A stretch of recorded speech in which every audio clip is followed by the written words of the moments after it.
Yeah. Right now, a lot of people are wondering how we can help people in Los Angeles impacted by these wildfires. CBS 8's Kelly Hessedall joins us live from the Salvation Army in Linda Vista with what you can do. Kelly. That's right, and people often want to donate things like water, clothing, food, but the Salvation Army says the best way you can help right now is to donate money. It's now day 4 of these wildfires, and both survivors and the people that are helping them are tired both physically and emotionally. See the mood of just how much longer is this going to last. You can see the mood of they said their mental health was doing poorly. There's been some UCLA doctors outside providing some needs, and Department of Mental Health is here too, along with us providing emotional care. The mood is day 3. I've been sleeping on a cot. When is this going to end, if there's any other way to put it?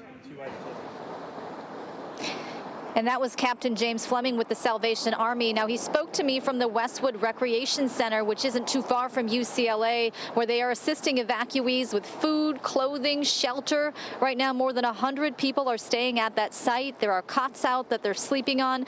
They're eating meals donated by different organizations.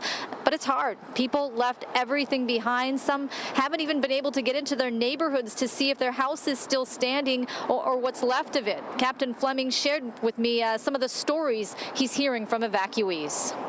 There's some families in there with kids.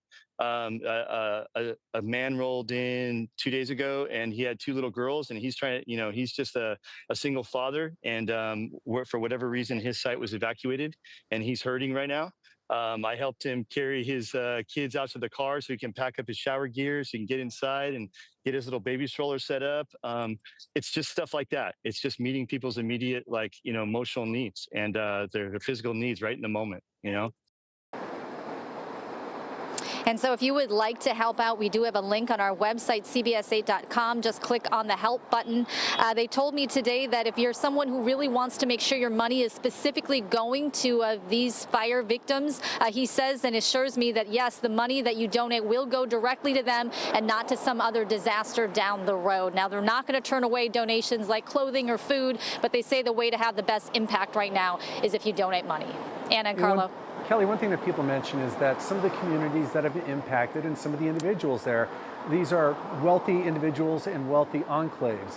So how much help do they need, and how do they figure out who gets what in all of this? Yeah, and that question did come up today as well. I think that the Salvation Army is getting that question a lot, and they told me the bottom line is, we don't know everyone's financial situation and all of this. You can't just assume because some of these neighborhoods were very wealthy that means everyone, that's been impacted is rich, because that's obviously not the case. They say bottom line, people are suffering emotionally. People have been through a lot. They've had a lot of trauma. They're going to need a lot of support. They say, when you look at this, we should just lead with compassion. Certainly, I can feel that for sure. Kelly Hessedall, thank you for that information.